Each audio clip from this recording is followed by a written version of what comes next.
महाराष्ट्राचे पहिले मुख्यमंत्री आणि आधुनिक महाराष्ट्राचे शिल्पकार यशवंतराव चव्हाण यांचं जीवन म्हणजे साधेपणा, सुसंस्कृत राजकारण आणि दूरदृष्टीचा प्रेरणादायी प्रवास। 12 मार्च 1913 रोजी कराड जवळील देवस्थळ या छोट्याशा गावात त्यांचा जन्म झाला। लहानपणीच वडिलांचं छत्र हरपलं, पण आईच्या संस्कारांनी त्यांना शिक्षण, मेहनत आणि देशसेवेची प्रेरणा दिली। स्वातंत्र्य चळवळीच्या काळात त्यांनी सक्रिय सहभाग घेतला। देश स्वातंत्र्य झाल्यानंतर त्यांनी राजकारणाला केवळ सत्तेचा मार्ग न मानता समाजसेवेचं साधन मानलं। 1960 मध्ये संयुक्त महाराष्ट्र चळवळ यशस्वी झाल्यानंतर स्थापन झालेल्या महाराष्ट्र राज्याचे ते पहिले मुख्यमंत्री बनले। राज्य उभं करताना त्यांनी एक महत्त्वाचा विचार पुढे ठेवला, कृषी आणि उद्योग यांचा समतोल विकास।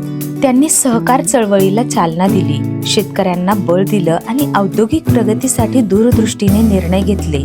त्यांच्या नेतृत्वामुळे महाराष्ट्र प्रगतीच्या नव्या मार्गावर पुढे जाऊ लागला। नंतर त्यांनी देशाच्या संरक्षण, वित्त आणि परराष्ट्र खात्यांसारख्या महत्त्वाच्या जबाबदाऱ्या देखील सांभाळल्या। पण एवढ्या मोठ्या पदांवर असूनही त्यांचा स्वभाव कायम साधा, शांत आणि माणुसकीने भरलेला राहिला। त्यांच्या आयुष्यातील सर्वात मोठा संदेश म्हणजे नेतृत्व म्हणजे सत्ता नव्हे तर जबाबदारी। आजच्या तरुण पिढीसाठी यशवंतराव चव्हाणांचं जीवन एक प्रेरणादायी आहे। स्वप्न मोठी असू द्या, पण पाय नेहमी जमिनीवर ठेवा। शिक्षण घ्या, समाजाशी जोडलेले राहा आणि देशाच्या प्रगतीसाठी आपलं योगदान द्या।